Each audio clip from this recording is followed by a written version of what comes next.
Nyama ya kuku ya kusaga, chuzi nazi la kumpikia bampenzi na nduguze, haswa wakwe visirani. Hawakupendi, wanakununia bila sababu, lakini ukiwapikia hii wanakuchekea. Tena wanacheka utazani mfuaji kaokota hela kwenye jinsi la bampenzi akiwa anafua. Safari hii wakija ndugu wa mume usijifiche ndani, huonekani utazani mistari ya seamless. Wapikie hii wale waenjoy kwa recipe rahisi kutoka kwa Chipupute.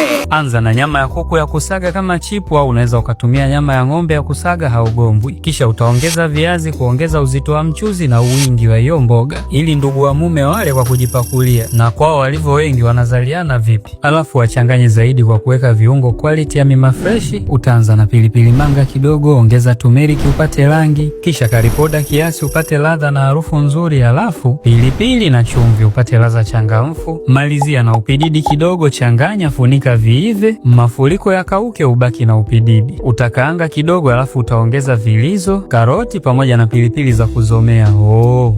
Kaanga zilegee ziolewe na nyama ya kusaga, mshenga kitunguu swaumu. Ndoa dakika moja, ongeza nyanya na yenye ipe muda iive. Na wakati nyanya inaiva usikubali mawifi wanakuja wanakukuta umezeeka. Tumia Brembo Coffee Scrub wakukute umeglow una glass skin vipi. Na utukufu wote urudi kwa kaka yao, kumbe ni vikoba na majina ya michezo ndo yanakuokoa. Umeng'aa zako kwa 18,000 tu, na bado hesabu ya meza inatosha kuwalisha wao na kaka yao vizuri namna hii. Nyanya zimeiva tayari, weka za kurogea, sisi tunakula. Mfalme wa njia panda tuila nazi, alafu wachanganye na majani ya giligilani aka Kotmili bin Dania. Zima jiko lako, alafu kamulia limao chuzi lichangamke, wasevie waache wajipakulie, na pembeni wawekee mkate wa naan namna hii. Kwa Kiruya tunaita naan bread. Na wakikuuliza, wifi leo umetupikia nini? Waambie tunachokula leo kinaitwa